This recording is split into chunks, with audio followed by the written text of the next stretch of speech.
Let's get into officially declared candidate for the Democratic nomination for president, Kamala Harris. Is it Kamala? That's the official now? Yes, because Kamala is better because it sounds closer to Camelot. Oh, I see. So like a Right. reborn Camelot. You know, one thing I learned that I thought was very interesting about Kamala Harris. I've always called her Kamala. Me too, way, but so I think don't it's... know. Did you know that she was Canadian pretty much until she became an adult? Her mother is from the country of India. Mm-hmm. Her father is from the country of Jamaica. Right. And not just like from there, like when they were kids. I mean, that's where they were. That's where they spent all their time. And she was born in the United States and then lived in Canada from the time when she was like a kid, like 6 years old, until she went off to college in the United States. Do you say that because it makes her more or less qualified to be president? It's an interesting question. She's less American, I think, that way, right? I mean, it's just an interesting background for a U.S. president to have. Well, look at Obama. I mean, Obama spent the bulk of his childhood and his formative years, quote unquote, in Indonesia. And Hawaii, too. And Hawaii, which is not a typical American experience. Upbringing, yeah. No, actually, I think they both have that, what's the word I'm looking for? That je ne sais quoi. Yeah, they both have that sort of thing. And also sort of like their racial makeup is atypical and fits into a, they're both decidedly non-white, but also yet have they're not uncomfortably minority for the sort of the body electorate. I think they're kind of like fit in a Benetton commercial type. I mean, I had no idea till I started to look into it that she was I just assumed she was black, and when I looked into it, I was surprised to see the makeup. But I mean, the thing about Gillibrand, I'm thinking Gillibrand, Harris, whatever, senators, freshmen. Gillibrand's not actually a freshman senator. Kamala Harris is. It seems like she's been around for a long time, but she's only been a senator for... she's got that feel. It's She's only been around a couple of years, but of course Obama had been a freshman senator when he was elected, so that's not a disqualifying characteristic. But here's the thing, Scott. This is why she will be a top-tier candidate. Odds-on favorite right now, I think. Well, she's not. Let me put it this way: she's not the favorite. So the thing about Kamala Harris or Kamala, whatever, is that she might be the odds-on favorite. Let's put it this way: she's not the favorite in a field that could be as many as a couple dozen candidates or more, where you've got a guy like Joe Biden, who by default and name recognition is leading the field. You don't really expect that to continue. But here's the thing. The Democrat... White guy, Tim, come on. He's not going to make it. Well, that's exactly the point I'm ready to make, okay? The Democrats have become a party of identity politics. It matters what your demographic profile is. It's the most important thing about you, perhaps. That's exactly right. And if it continues that way, then she is, as I wrote on LibertyNation.com this week, she is in the catbird seat because, you've got these other candidates like Gillibrand, Castro, Elizabeth Warren, disgustingly people like this. white, all of them. But they check some of the boxes. They're a woman, or Castro is Hispanic. Okay, but Kamala Harris, she's got it all. She's a woman of color. Mm-hmm. She's a child of two immigrants, one from Jamaica, one from India. Mm-hmm. She's completely unstained by white privilege or toxic masculinity. Right. She's young enough at 54 years old to attract millennial support. She's not going to be seen as one of those old women dinosaur, of color that are unsupportable. And of course, she is going to have an unabashed progressive agenda coming from the state that defines the brand of progressivism. All right, let's talk about that progressive agenda for a second, because there's New York Times made some headlines. They put out a hit piece, sort of. How this works in the publishing world is like you can see like, okay, when one of these things happen, an announcement like this is made, what do we have as a response? Is it how she was brave and honorable in her earlier service, or her struggling, her rise to power through struggles, or is it the anti-hero portrayal of how she was villainous or whatever? And that lets you know what the organization's bias is, who they're supporting. Mm-hmm. And the New York Times is not all in on Kamala Harris. They published a... she was insufficiently progressive as a prosecutor. Well, that's right. In yeah. California. So she has branded herself. So just to be clear, Tim, she's branded herself as the progressive prosecutor. Right. That's how she's trying to sell, because right now there's a lot of hostility, especially in the Democrat primary party ranks, of anybody who spent a lot of time putting black and brown men behind bars, especially for drug crime, okay, or crime that is not common law crime, rape, arson, murder, that kind of stuff. And unfortunately for Kamala Harris, she did that for a lot of years. That was her job. She was prosecutor in San Francisco. And so this op-ed was written by a law professor in San Francisco, and it basically just detailed how Kamala Harris was not a progressive prosecutor. And I can tell you, I appreciate progressive prosecution. Philadelphia, for instance, right now happens to have, and D.A. Krasner, a progressive prosecutor. Well, it depends. You've got to define what you mean by progressive. I'm about to do it right this second, okay? Okay, good. Here's what a progressive prosecutor does. When they find out that there's a dirty cop on the street who lies on the stand, what they don't do is make the defendants who are trying to expose that go through procedural hurdles and tricks and fight tooth and nail to make sure that that person's lies aren't exposed. But in fact, they are proactive, and they say, we've got a problem here with a lying cop who plants evidence, and let's take the initiative and get this going. Or they say, for instance, a progressive prosecutor might say, gee, we're spending 14% of our department resources on misdemeanor marijuana cases. How is this helping society? Mm-hmm. Let's go ahead and, as a political decision, decide we have to triage. We only have a limited amount of resources. Let's not move on these marijuana misdemeanor prosecutions, and instead we'll focus on the aggravated assaults or the stalking threats or the identity theft, whatever it may be.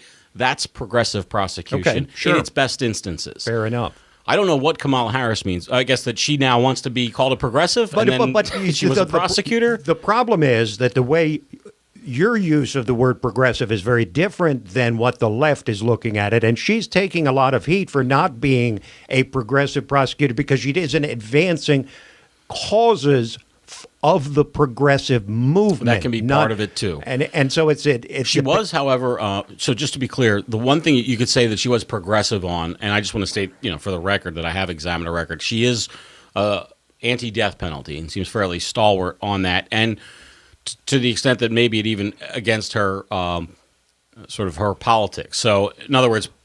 She may actually have some principle there. She's taking some heat from the other side about the fact that she didn't press for the death penalty for a cop killer. Right. Now, that is good in the sense of if it's principled objection to the death penalty, which I have, and I think all Americans should have, given the evidence, then I think it's laudable.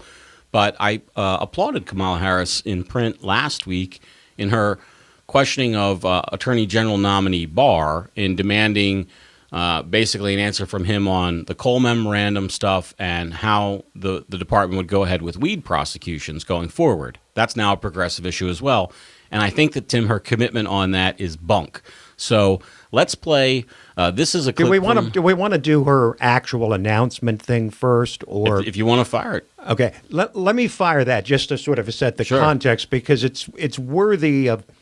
On the other hand, I want to compare it to Gillibrands, so maybe we'll do a side-by-side comparison later. All right, so you're on the topic of... so this is what she said when she joined Cory Booker's bill to decriminalize marijuana at the federal level. And this is in 2014? No, this is the current one. This is her current one, yes. Oh, okay. I am proud to formally announce that I'm signing on to the Marijuana Justice Act. It's the smart thing to do. It's the right thing to do. And I know this as a former prosecutor. I know it as a senator. And I know it when I just look at what we want as a country and where we need to be instead of where we've been.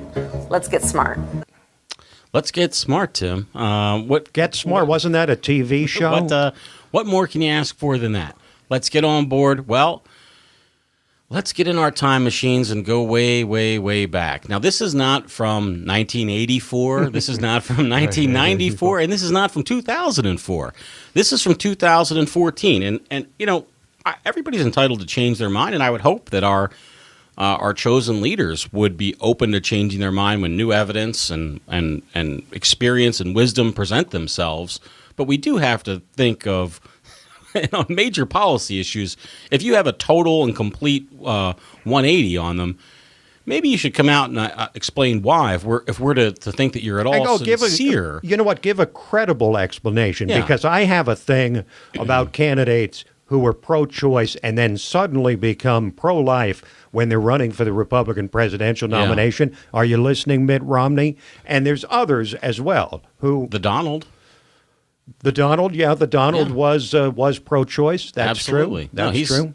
There's so much hypocrisy out there, and the reason why I think it's vitally important, Tim, is not just to call somebody like Kamala Harris out as being a hypocrite, but it's to say, for me anyway, if I were a Democrat Party primary voter, I would want to make sure that the person who I was voting for, that the values they espoused were core values and not values that they thought would just gain them the office. Yeah. So this is what she had to say so many years ago in 2014 on the issue of marijuana legalization. We asked California's current top cop, Kamala Harris, for her position on this controversial issue. Your opponent, Ron Gold, has said that he is for the legalization of marijuana recreationally.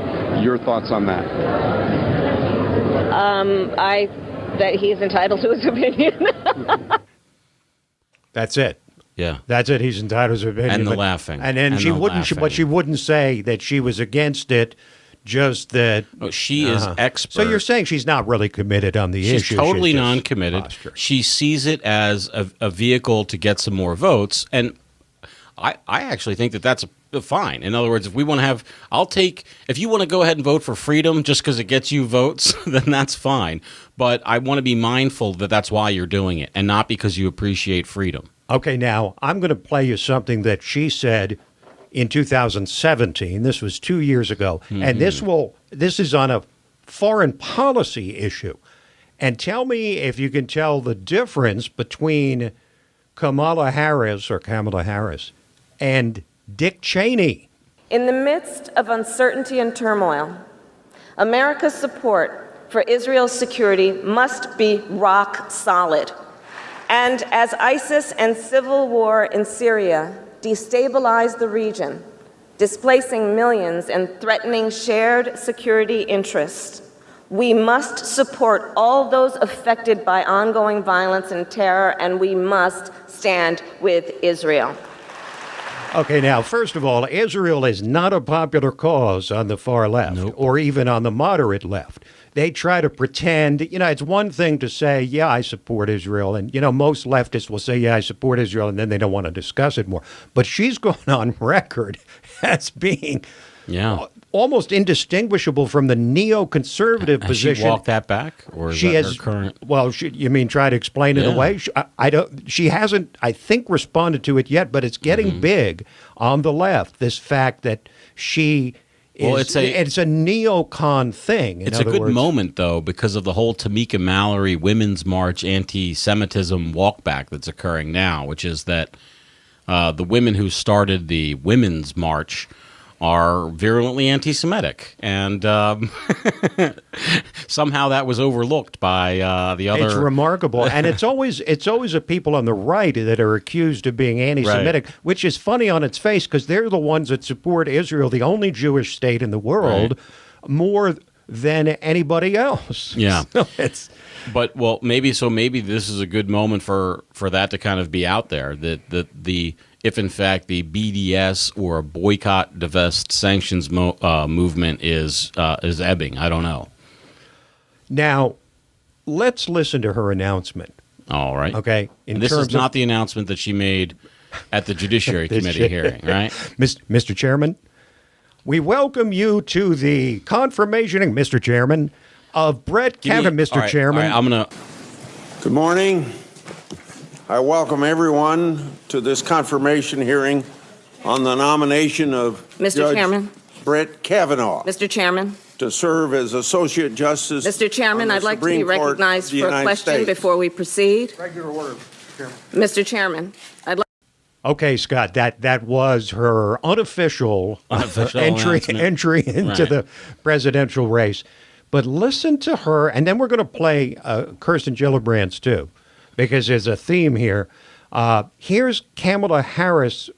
I keep changing back and we'll settle on something at some point. It's a time of transition in Ms. Harris's. Harris. Right. Hey, Kamala Harris announcing her candidacy. Truth, justice, decency, equality, freedom, democracy. Cool music. These aren't just words. They're the values we as Americans cherish. And they're all on the line now. The future of our country depends on you and millions of others lifting our voices to fight for our American values. That's why I'm running for President of the United States.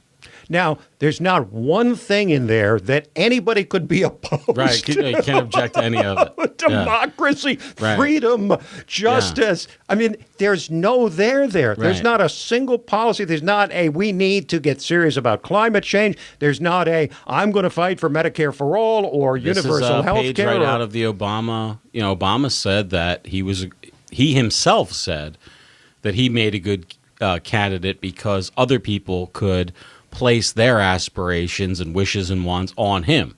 So that's the way going forward, is you just talk about hopes and dreams and justice for all and the fruited plain, and hopefully that'll carry you through.